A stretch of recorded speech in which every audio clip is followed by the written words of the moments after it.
नाम से जाना जाता था, उरुवेला। और ये जो बाजू में गांव है ना, इसको सेनानी ग्राम बोलते थे, सेनानी ग्राम। तो सेनानी ग्राम, सेनानी राजा होते थे, उन्हीं की लड़की थी, बेटी थी ये सुजाता। तो सुजाता ने ये जो बरगद का पेड़ है ना, ये तो पेड़ के नीचे उसने मनोकामना माना था, विश किया था, संतान प्राप्ति होगा, पुत्र प्राप्ति होगा, तो हमारा ये कामना पूर्ण होगा, तो हम जो है ये खीर बना कर करके दान करेंगे। किसको दान करेंगे ये मालूम नहीं था, उसने सोचा था वृक्ष देवता को हमको खीर दान करना है। तो वहाँ ढोंगेश्वरी पहाड़ी है, ढोंगेश्वरी पहाड़ी में उन्होंने कठोर तपस्या किया था। कठोर तपस्या करने के बाद उनका शरीर ऐसा हो गया था, एकदम दुबले पतले कंकाल जैसे हो गए थे। तो फिर वहाँ से छोड़ जगह को छोड़ कर करके, ढोंगेश्वरी पहाड़ी को छोड़ कर करके इधर में आ गए थे, और ये पेड़ के पास में साधना करने लगे थे, ऐसे ध्यान करने लगे थे। और सुजाता को पुत्र प्राप्ति हो गया। तो पुत्र प्राप्ति हो गया तो खुशी का ठिकाना नहीं था।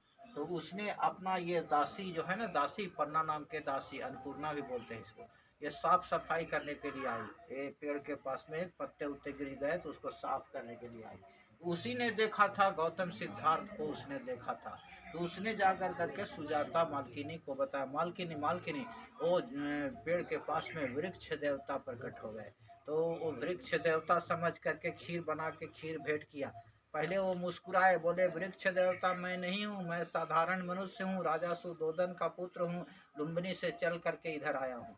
फिर भी बात नहीं मानी, उसने कहा कि वृक्ष देवता हमारे खीर को, प्रसाद को ग्रहण कीजिए।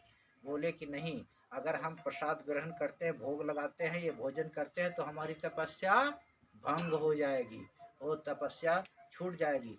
तो सुजाता ने gave an example of guitar, मतलब उसने गिटार का वो उदाहरण दिया। उसमें जो तार होते हैं ना, तार को अगर ज़्यादा कस के खींचिएगा तो क्या होगा, टूट जाएगा, ढीला छोड़िएगा तो आवाज़ नहीं निकलेगी। तो मध्यम मार्ग, middle way, middle way is the perfect way to achieve enlightenment. यानी कहने का मतलब है मध्यम मार्ग से ही ज्ञान की प्राप्ति होती है। तो कठोर तपस्या छोड़ कर करके मध्यम मार्ग अपना लिया, और उसका दिया हुआ खीर को उन्होंने धीरे धीरे खाए। खाने से शरीर में ताकत मिली। उसके बाद वे निरंजना नदी में गए और बर्तन को छोड़े। मेरी तपस्या सही है, सही मार्ग है, तो ये कटोरा ऐसे छोड़ेंगे ना तो बर्तन ऐसे न जा कर करके उल्टा बह जाएगा। तो ऐसा ही हुआ, वो नदी में कटोरा उल्टा बहा। आगे गए, पीपल के पेड़ के पास में महाबोधि विहार गए, वहाँ पर ज्ञान की प्राप्ति हुआ वैशाख पूर्णिमा के दिन। यहाँ पर चैत्र पूर्णिमा के सुजाता ने खीर दान किया था, और वहाँ पर वैशाख पूर्णिमा के दिन उनको संबोधि ज्ञान की प्राप्ति हो गया, और वो बुद्ध भगवान कहलाए। यहाँ तक वो राजकुमार सिद्धार्थ कहलाते थे। यही यहाँ का मतलब इतिहास है, हिस्ट्री है कि सुजाता ने उनको खीर दान